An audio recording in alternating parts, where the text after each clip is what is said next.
Fantastic. So today we have Kirsty from Industry Resumes on the podcast, and I'm really excited for this conversation because I think there's so many people and so many women that are trying to get into the mining industry right now, and Kirsty is your way in. She has got all the knowledge when it comes to getting into the industry.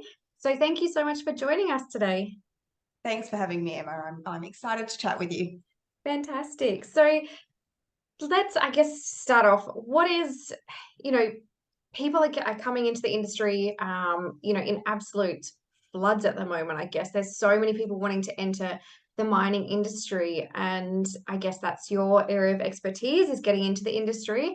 Yep. Would you say that getting into the industry is, a lot of people are saying it's really complicated or it's time consuming. What's your what are you seeing about people coming into the industry? Um, Look, it depends. It's I'm not going to say it's easy. A lot of people, say, oh, it's easy, just go and get a dump truck traineeship and you'll be right, send your Yeah. resume off and they're looking for people and you'll be fine. But it's not as easy as that. You've got to do a lot of a lot of research on the industry. You've got to know the types of roles that you're capable of doing and the types of roles that you want to do.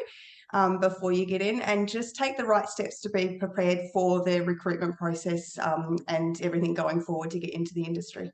Yeah. So when it comes to being brand new to the industry, if it's like a complete career change for you, would your advice be to people to have a look at the jobs and pick one job to start, like one role to start applying for?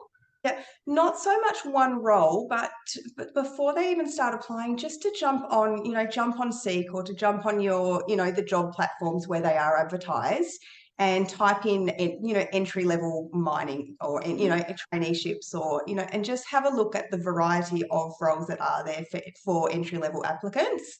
And really do your research before you start applying. So you don't have to pick one. It's fine to be interested in a couple, but really read the job descriptions and see what each job does entail. And if you're not sure what they are, that's fine. Jump on YouTube and do a Google search of the job to see if that's something that you might be interested in. There's a lot of great platforms out there on social media that you can jump on and ask questions.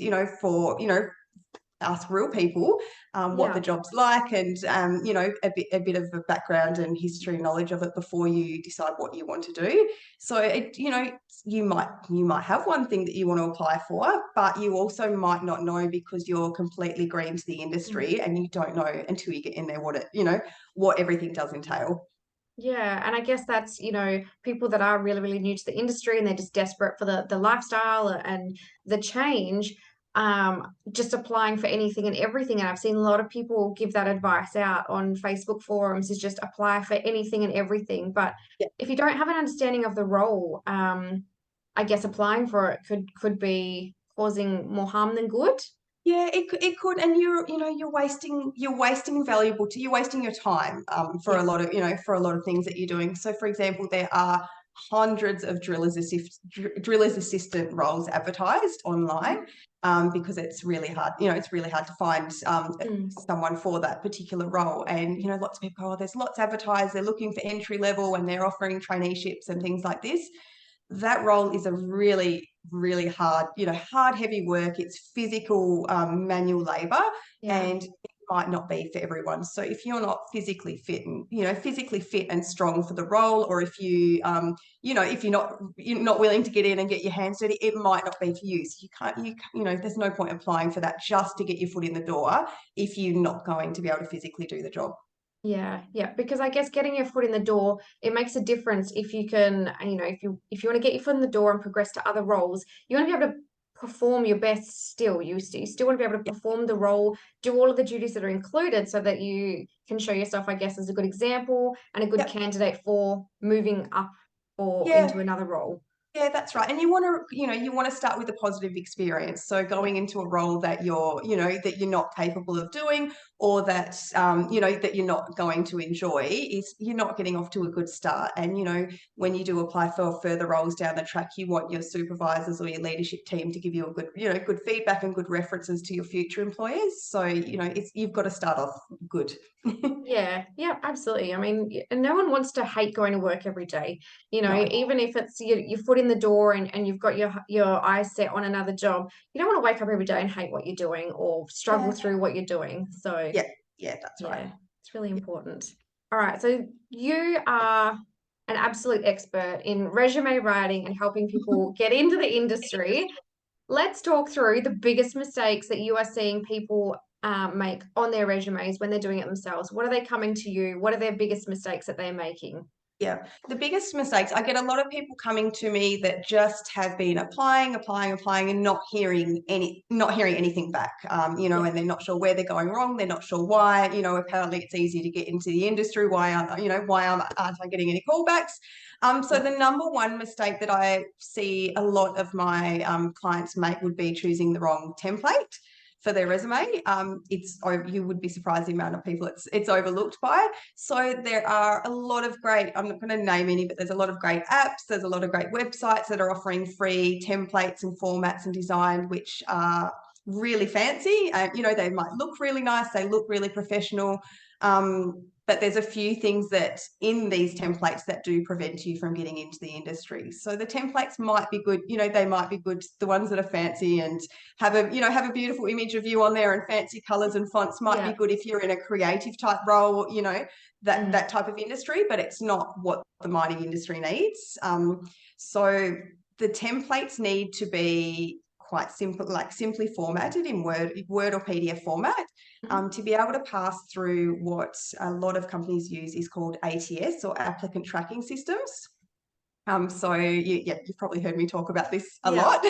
yeah, But so I'll briefly skim over this. So basically, a lot of companies, due to the masses and masses of applicants that they're getting for these roles, a person, someone in the office can't physically go through every single resume and yeah, every single person that is applying for the role. So the companies use these applicant tracking systems, so a software, which will basically scan your resume against the job advertisement and match give you a compatibility score based on your match for the job. So the first thing is the template is, if the template is wrong and the computer doesn't like it and it gets confused and it's just an overload, Mhm. that's not going to get you through the system. And then the second thing is the information that is within the format as well and within the document. Yeah. So would you say the beautiful templates, you can get them with like different borders, with different like fonts and different headings and subheadings, and is that too much? Yeah, it is. I Yeah, look at it and it looks great for someone that is, I like things in order. I like them neat, and I like, yeah. it's visually pleasing. But it's too much for your resume. It's a professional document. It Mhm. needs to be kept simple with the crucial information, and it needs to be easy for the reader. Once it passes through these systems, it needs to be easy for the recruiter to just skim through and read easily without if it's too busy, you can't find what you're looking for. It's just Yeah. too much on the eye. Yeah, yeah, absolutely. And in that, is there different like fonts that you would recommend or fonts to stay away from? Yeah. Um, just plain like, open Yeah, just sans or general something like like Arial or Calibra, just simple fonts, nothing cursive or italic or anything like that. Just keep it basic. that. Hmm. Nothing too big or small. So font size 11 or 12, somewhere around there should be okay. Just depending. But though those two fonts are generally my go-to for my documents. Yeah, fantastic. So we want to keep it nice and simple. We don't want anything over the top, because if it's not people that are reading your resumes, it goes through the ATS and it Yeah. just doesn't like all the No, it pretty doesn't. stuff that No, looks it good. doesn't. And yeah, and there is a bit of a debate. Some people want some people think that if they put a photo on their resume, it's gonna, it's gonna look good. I don't put photos on resumes. I think that, you should be chosen for the job based on your information, not on your looks. Yeah, A lot of those templates do have photos on there as well, which I prefer not to use.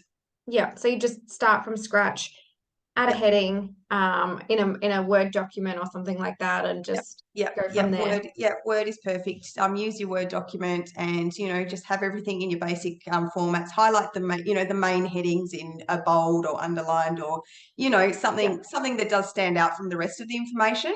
Mhm. But not too much overload with all the color and Yeah. the what else do you call it? Like the sections and columns and different things like that. Yeah. Yeah, yeah. And I guess, I mean, if they're printing them out at work, generally they're printing them out like the recruiters, they're printing out in black and white. So Yeah. all your colors and all your pictures and everything, I guess, would just be black and white. You lose that quality, Yeah. you lose that Yeah. whatever it And is that makes you and stand out. yeah, your font's not going to stand out. It'll just be hidden amongst everything else. Yeah, yeah.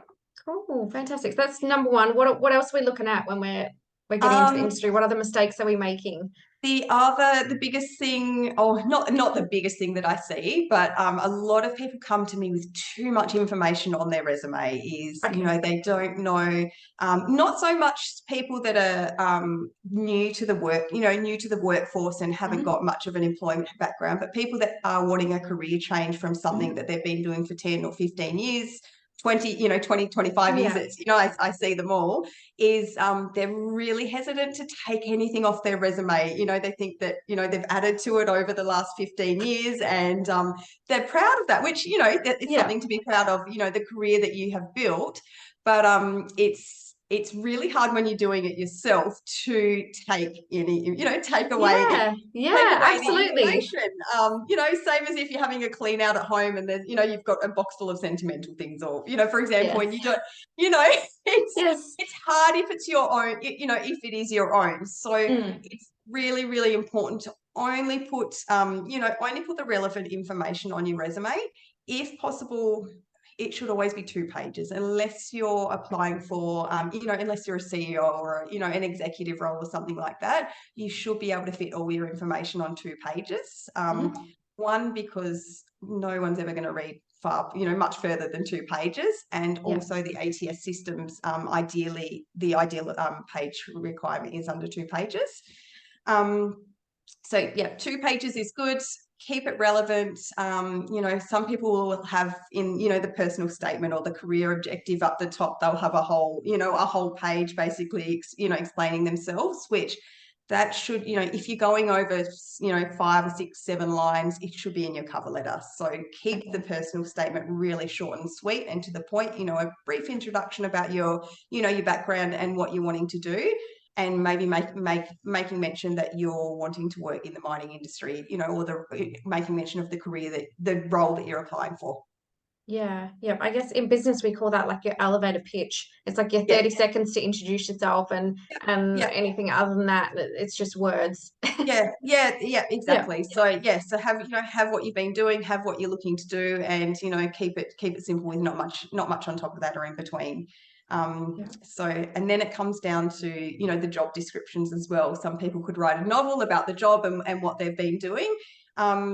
So using bullet points is really important, rather than Mhm. just having a big paragraph for your job description.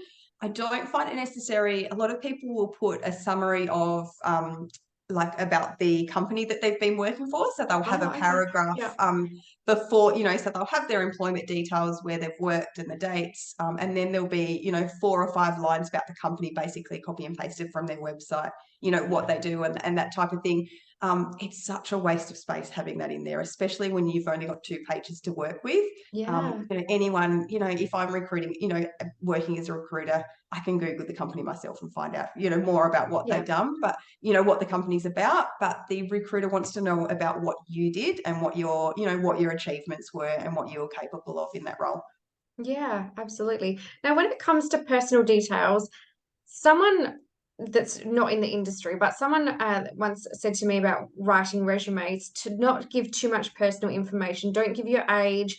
Try to Yep, avoid giving your gender, things like that, so that you can yep, get the role based on, like literally just your qualifications or whatever, rather than, you know, how old you are or what your gender yep, is or personal things yep. like that. Is that something that you definitely recommend for the Um, industry? Yeah, I don't put genders on my resume. I think that's, I do think a lot of companies ask you when you're filling out the job application on their Yeah, yeah, website, it might ask you what your gender is, but that shouldn't be a problem. Everything's, we're all about equality these days. The age, again, that shouldn't be on there. There shouldn't be age discrimination, but some people, it does still yeah, happen in the industry. yeah, So don't put your age on there. And also, with the putting too much information on there, sometimes you can tell someone's age by how far they've gone back on their resume. yes. So, they might have a job on there from 1942. Yeah. um, That was going to and be my next question. How far yes, back do you go with your work history? So, yeah, look, I don't have a one model fits all for all my clients, but generally I won't say over 10 years on okay. your Yeah. work history, because 10 years is quite a long time. Yeah. And what you were doing prior to that, things have changed, things have Yeah. changed. Yeah. They just want to know what you've been capable of in the last, in the last few years, really. The only reason I would ever go back further than 10 years is maybe if, the person has had a couple of different career changes and something a bit older was really relevant to what they were applying for. I'd maybe chop down some of the recent history and bulk out, if there were relevant duties and responsibilities that were a requirement for the job, I might go back a little bit further then. But it's just based on each client and, what they're applying for in each Yeah. situation. Yeah. Interesting. Interesting. I've never really, because I've worked for myself, I haven't done a resume for a very long time. And hearing these, don't put your age, don't put, and even he was like very specific with email addresses. So my email address, my personal one, actually has like the day and the month of my birthday in it. And Yeah, he's yeah. like, if it's got the year you're born, don't use that email address. And I was like, oh my goodness, like why? But I guess there are Yeah. still, I mean, I guess it's not happening as often, but there are still people discriminating against age and Yeah. things like that when it comes to employment.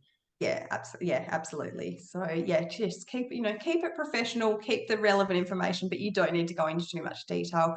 The address is another thing. A lot of people don't put any Yeah. address. It's a big thing. A lot of the applicant tracking systems do prefer an address. So if you have, if you can put your address on there, I do recommend that. Mhm. Or even at least a suburb and a postcode if you don't want to put your full residential address. Yeah. The reason being, a lot of companies, a lot of FIFO roles will say FIFO X Perth. Yeah.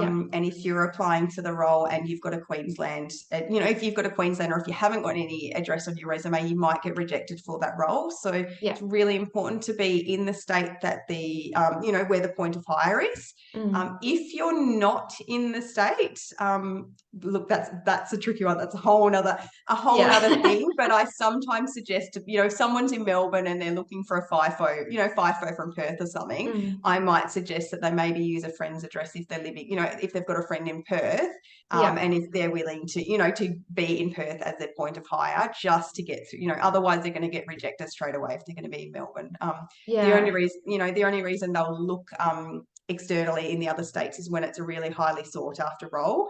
Yeah. And it's hard to find quality people, but for the traineeships, there's thousands of applicants in Perth. So, um, Yeah. Yeah.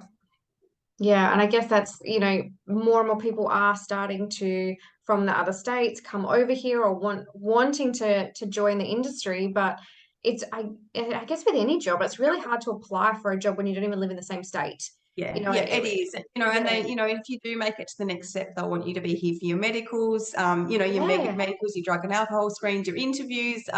So yeah, it can be really difficult. So that's one thing to think about if you are applying is, try and be already in the state or ready to leave immediately if something does come up, yeah, yeah, to get into the industry. yeah, yeah. Having something there, somewhere to stay, accommodation, a place to be, so that because I guess sometimes it can be, quite a slow process, but once it starts moving, it moves fast. Once they're ready Yeah, to go to start the interviews, the medicals and stuff, it does move through quite quickly, doesn't it?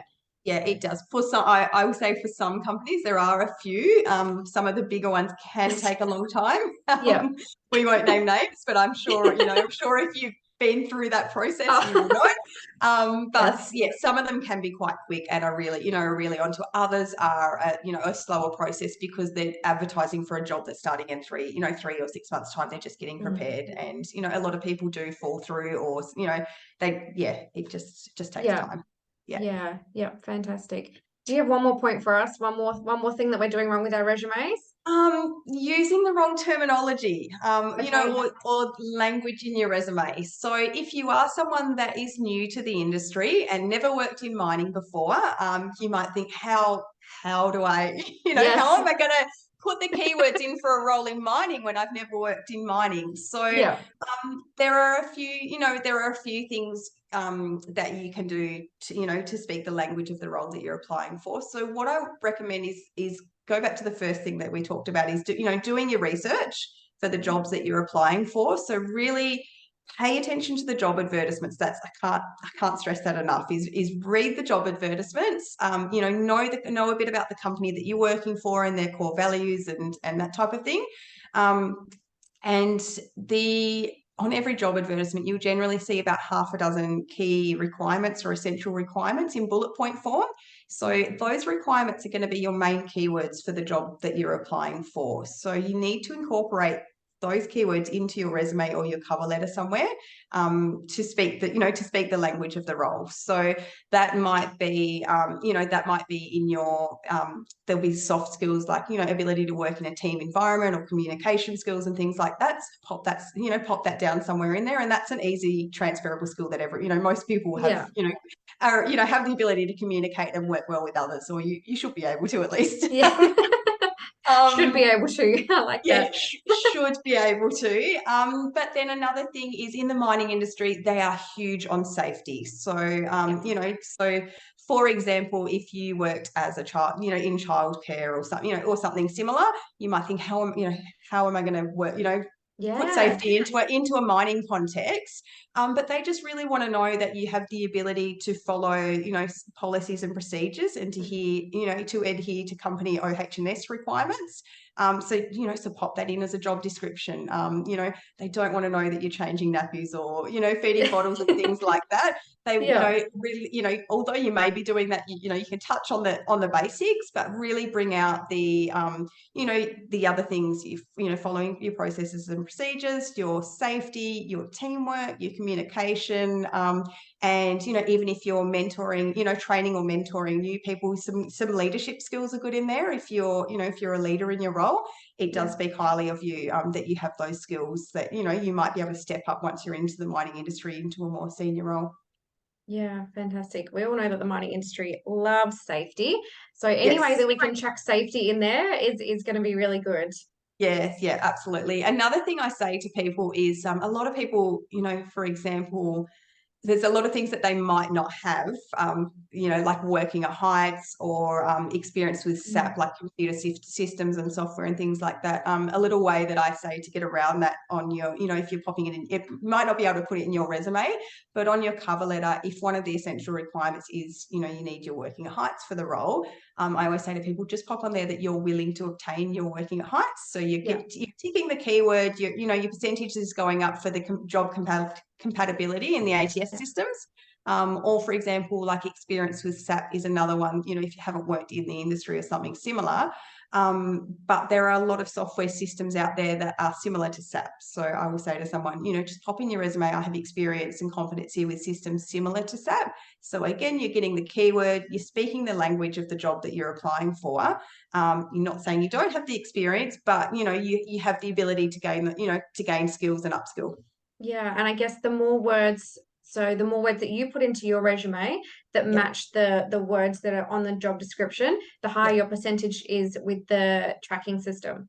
Yeah, yeah, absolutely. And then also once it does become the resume is in front of a recruiter as well, they can say, they can relate to what they're reading and go, oh, this sounds like, this sounds like the perfect person for us. Yeah. They've got to have, even the core, the company's core values and things like that is a good thing to pop in the, in the cover letter.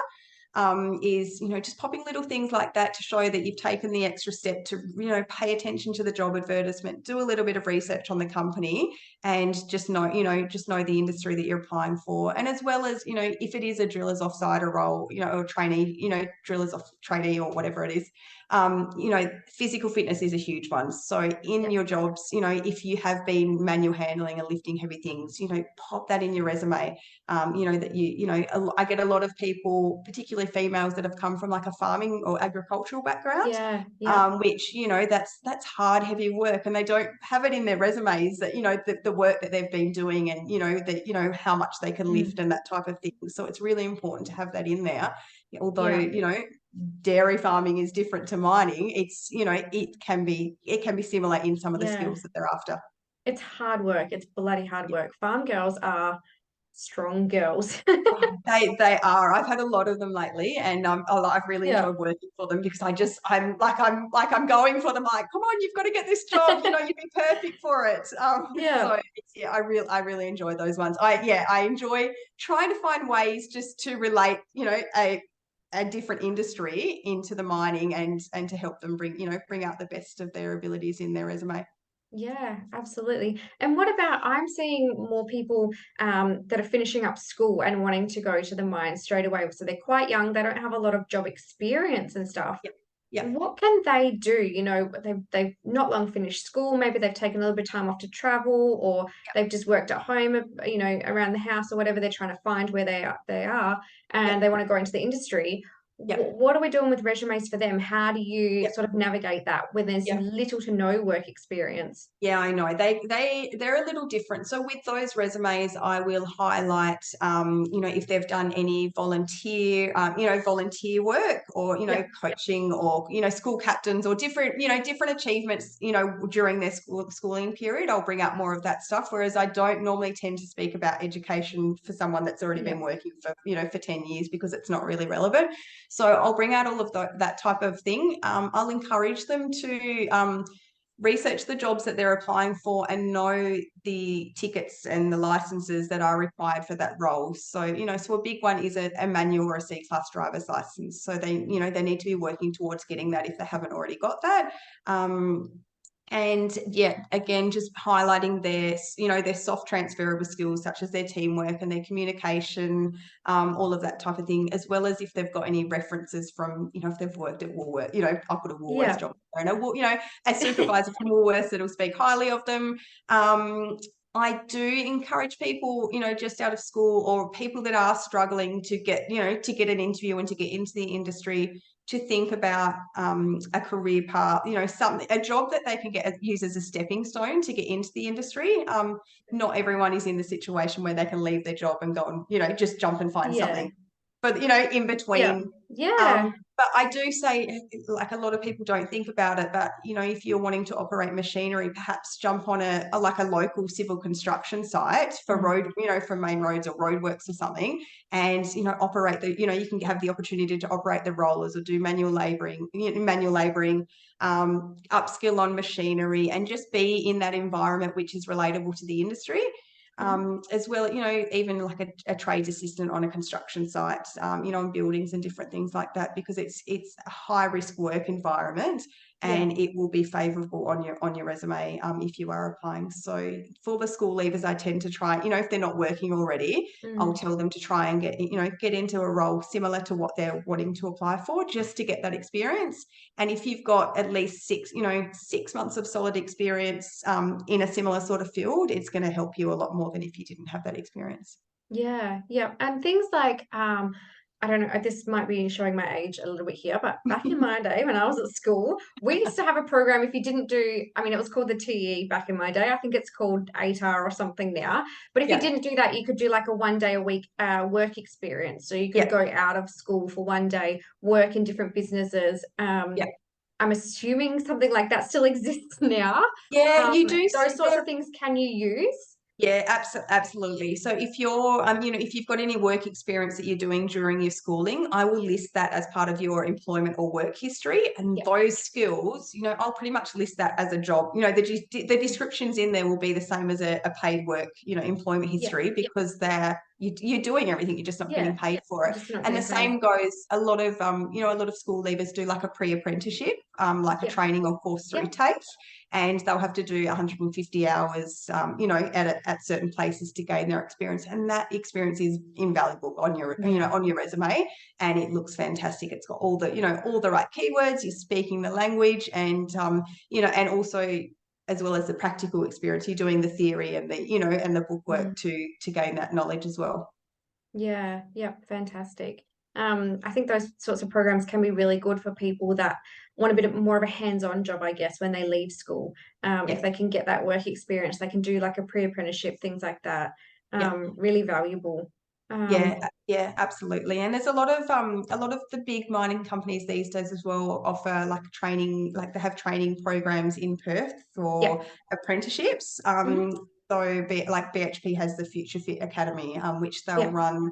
For the first year or two, you'll be doing training in the workshop in Perth, Hmm. and then they'll send you to site after that as well. So so even consider, you don't have to be FIFO immediately to get into the mining industry, but Yeah. just getting, taking those steps, towards that is definitely, you're heading in the right direction. The same as I like a lot of people with, for site administrators and things like that, because that's another thing that people think, oh, mining, I have to go and drive dump trucks. You don't have to be a Yeah. dump truck There's driver. admin. Yeah, Yes. there's site admin. So, for example, if you've been working, you might find it quite hard to get in if you've been working in a medical centre as a receptionist, or as an admin assistant or something like that. So, if you can work, find employment with a mining company or a construction company that is Perth based, where you gain, you're doing site Yeah. mobilisations and things like that.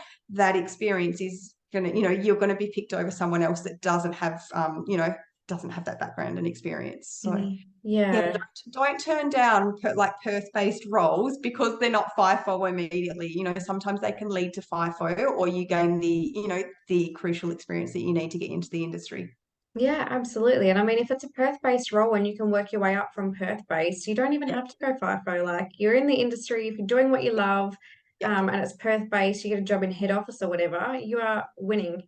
Exactly. And a lot of the companies that are Perth-based have FIFO style rosters. They'll be on an 8 Yes, and they 6 do. roster, Yeah. or a Yeah. 2 and 1 roster, which who wouldn't, you can be home in your own home every night and still get, 6 days off. It's amazing. Yeah. Um, Yeah. yeah, yeah, Yeah. it's good. They didn't have Fantastic. that back when I was in recruitment.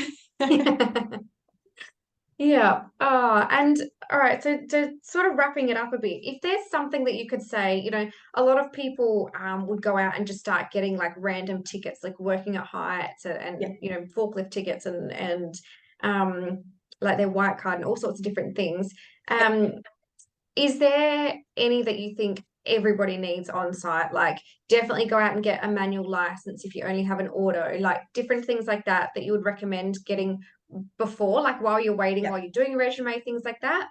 Yeah. Look, I see a lot of people wasting a lot of money Yeah. getting a lot of tickets, which aren't necessarily helping them. Companies these days do their own training on site and their VOCs and their tickets and things like that. So sometimes, you might have, a dump truck, you might have done a haul truck course or something like that, but you're going to have to be VOC'd on the machinery once you're on site. Um, it depends. If again, this comes back to doing your research before you start applying for the role. So if you're applying for trades assistant roles and all of their essential requirements on Seek say you need a working at heights ticket, then yes, go out and get your working at heights ticket. But if you're applying for a dump truck role, there's no point having your working at heights ticket. Yeah. Yeah, Yeah. absolutely. And I do see a lot of people, they go out and get their first aid, they go out and get like their, working at heights or forklift tickets and all these different things because they think the more tickets you have, the more likely you are. But I guess having all the tickets in the world means nothing if you're applying for a job that's admin, or No, something yeah, like that. yeah, yeah, Yeah. yeah, exactly. And if you haven't put those tickets to use in another role, in a Perth-based role or in another role, and you haven't had the experience, you could go out and get a rigging ticket and apply for rigging roles. But if you haven't had rigging experience, you're going to find it very hard to find a FIFO rigging job, for example. Just really find out what what you want to do, or pick 2 or 3 roles that you are interested in. And if all of those roles say that you need a HR ticket and you need a working at heights and you confined space, yes, go and get them. If that's not a requirement for most of those roles advertised, don't waste your money. It's just not worth it. Yeah, time and money that is just being wasted, really, spending days in courses that may not have anything to do with your role. Yeah, exactly. It does look great if you're coming from a trades assistant background and you have got all of those, you've got all of the tickets, and your Yeah. high risk license is full of different tickets. It's great if you've been out there as a trades assistant in Perth for 3 or 4 years and put that into experience, into Mhm. practice. But if you're green and you're just coming from a background and you're not using those skills, you can. I'm not going to say not. Yeah. It's always good to upskill, but just know what you need to do and what Mhm. tickets are going to be useful for you. Yeah, yeah. And I guess, a ticket is just a bit of paper. When it comes to there's nothing that can beat real life experience. So if you're just collecting tickets, and it shows on your resume that you've got all of the tickets, but you've never used a single one of them, they Yeah. know that you're just collecting tickets just to Yeah. try and make it look good for a job. Yeah, absolutely. Go out and get some experience with those tickets. If you're not in a situation where you can leave your Monday to Friday job to go and get experience, see if there's a local company that needs help on weekends as a civil labor or a trades assistant or something like that, just to go and build those skills. Yeah, get some experience. You might find that you don't even like the job. It's not No, something that you exactly. want to do. Yeah. Yeah, exactly. I tell you, yeah, there's a lot that I wouldn't want to do out Yeah. there. But Yes. you don't really know unless you've done your research. And honestly, you jump on YouTube or jump on join a lot of the groups that are on Facebook. That there are a lot of women in mining, and I know that you've got a good group within your girls, and you Yeah. you support and you help each other, and just ask questions if you're not Yeah. sure. Ask. Fantastic. That's great. And there's so many communities out there now, forums, Facebook, YouTube, anywhere and everywhere. There's so many podcasts that you could listen to get an understanding of what the jobs are, because it is a very different lifestyle. It is very different to what most people do here in the city. Yeah. And getting out there, the last thing you want is to get out there and be like, oh my God, I hate this job so much. Get me out of here. Yeah, no, yeah, exactly. But we with all of our clients that we do deal with, because a lot of people don't know what they're looking for. So during our phone consultation, I'll bring up a list of jobs, entry level jobs, Yeah. that they've never even heard of or considered before, and they go, oh wow, I was just applying for dump truck roles. So Yes. there are actually a lot of different roles out there that you can be applying for. It's just a matter of finding what's for you and then going after it and doing what you need to do to get the job. Fantastic. And best place to find jobs?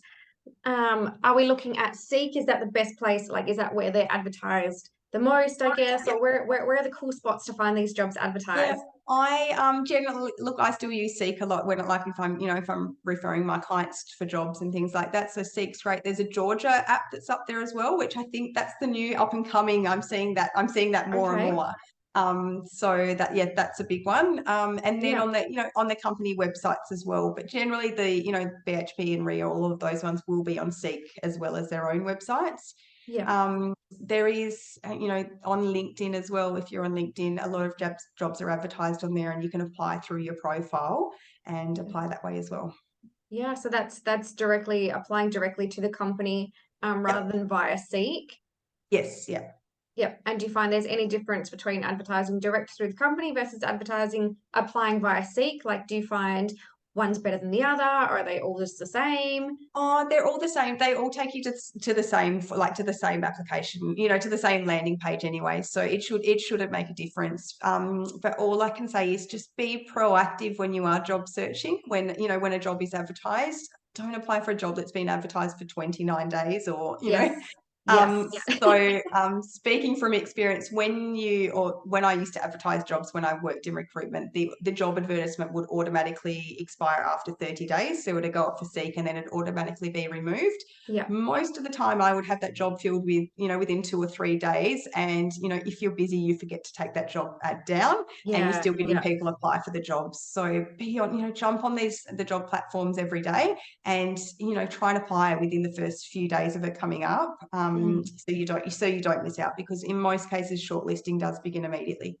Yeah, and I guess with things being so easy to access these days, you can start shortlisting immediately, but Yeah, also they updated daily. It's not hard to post a new job advert.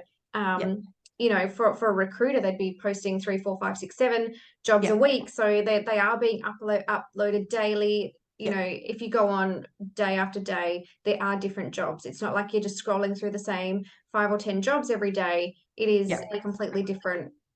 Yeah. Yeah, yeah, absolutely. Another one which I'm actually planning, I need to do a post about. I realized yesterday that I get some of my clients that come back to me, 3 or 6 months later after they've been applying for jobs, and that, they might not have had any luck. So, a lot of people do have luck, but then, there's the odd one that will come back to me. And so we'll do another consultation, to find out why they're not getting any callbacks, why they're not getting any response.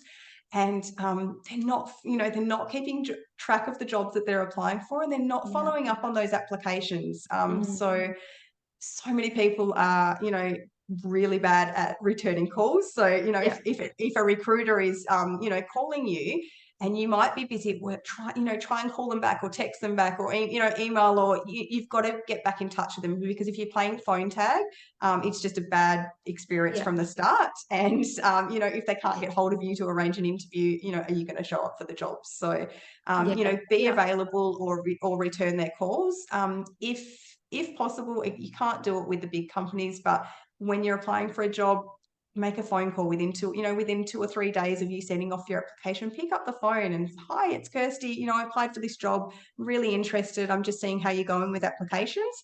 And a lot of the time, you might have a phone interview on the spot, or your name is Yeah. spoken about in the office, and you're just up there in the mind of the recruiter, rather than at the bottom of the list when they've got 300 people to call. So Yeah. pick Yeah. up the phone, because that was another thing when I was a recruiter as well. I didn't always have the time to look at every single resume.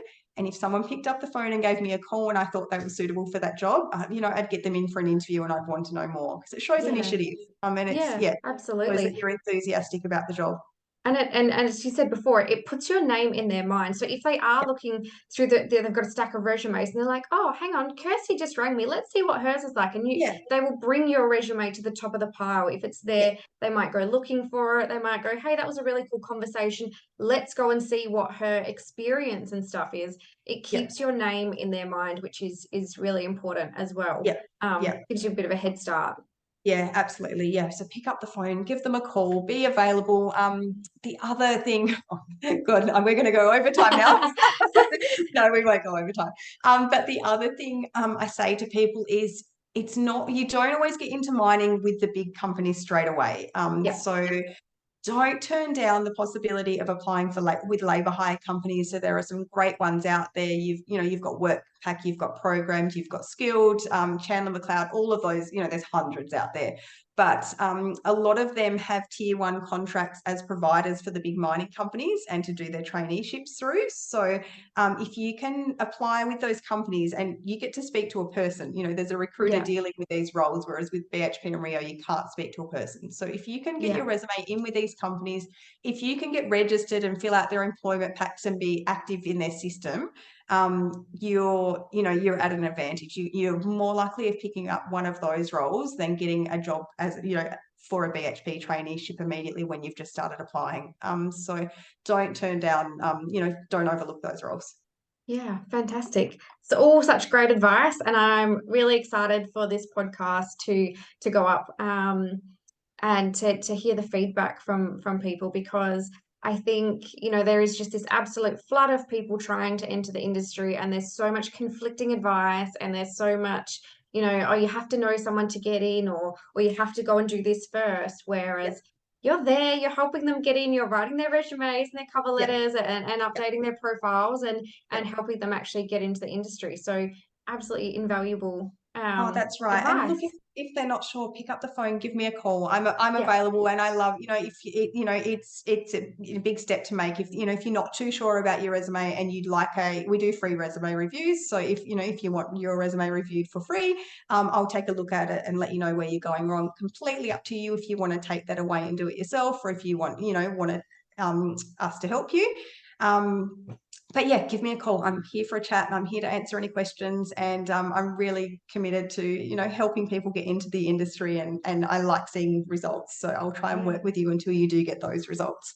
Fantastic. And where can we find you on social media? Just briefly, where can we get a hold of Yep. you? So we're on Instagram, Industry Resumes, Facebook, we're Industry Resumes Australia, we're on LinkedIn, I have started a TikTok account, although I'm not so much to keep up with all Fantastic. these I love social that. media accounts.